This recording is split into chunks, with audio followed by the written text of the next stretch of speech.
দূর থেকে দেখতেছি আর কি, আফসোস হইতেছে, কিছু করার নাই। এখানে মন খারাপ, যেহেতু আমাদের ভাইও থাকতে পারে, বোনও থাকতে পারে, মনে হয় অনেক আত্মীয় স্বজন হারাইছে, অনেক আশা ভরসা, অনেক যে মেয়ে বাবা অনেক কান্নাকাটি, অনেক খুব কি বলার কেমন বাসা বাইরে, যেটুকু আমরা দেখতেছি আর কি, যেটুকু সম্ভবত হচ্ছে দেখতেছি, কিছু করতে পারতেছি না, মনের ভাব প্রকাশ করতেছি, এটাই, আর কোনো কিছু নেই। এই যে এরকম যে দুর্ঘটনা ঘটলো, মানে পরবর্তী যেন না ঘটে, এরকম সরকার কি ব্যবস্থা নেবে?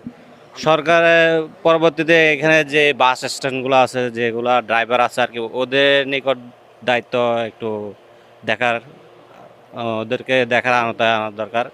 যেহেতু একটা লোক অভিজ্ঞতা আছে ভালো, যে গাড়ি চালাতে পারবে, তাকে দেওয়া উচিত যে কোনো হেল্পার বা দেওয়া, ও যে অন্য সাইডে দেখ, যখন ও শিকার উপযোগী হয় তারপরে যে ও গাড়ি চালাক, সমস্যা নাই।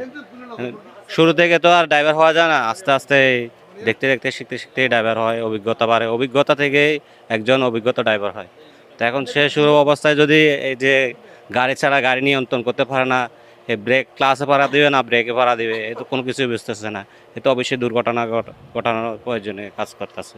যেহেতু এগুলো থেকে বিরত থাকা যায়, সরকারের তো অনুযায়ী করা এগুলাকে খুবই, এই বাস কর্তৃপক্ষ, আপনার বাস স্ট্যান্ড, এগুলো যারা আছে এগুলো পরিচালনা করা খুব গুরুত্বপূর্ণ। আপনি সৌদি কতদিন ধরে আছেন? আমি আসছি আপনার এই 3 বছর চলতেছে আর কি। দেশে গিয়েছিলেন? দেশে যাইনি, ইনশাল্লাহ আশা আছে যাব।